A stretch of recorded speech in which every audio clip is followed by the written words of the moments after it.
Ano masasabi mo sa iyong Ngayon, kaarawan? 48. Ngayon 48 ka na. At itong 48 na ako, hindi ko akalain magkaroon pa rin ako ng cake ha.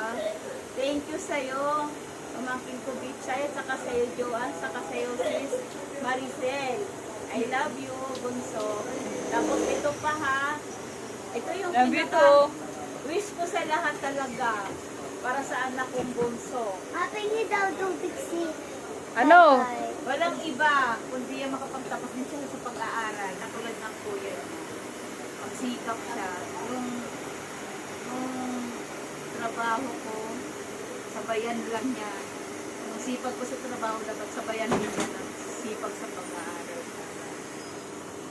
Diba? Sabi, pangarap ko. Yay! Naglag na po. Yung cellphone, salamat. Salamat sa hello. Welcome. Ayan na, yung wish niya. Naiiyak, grabe si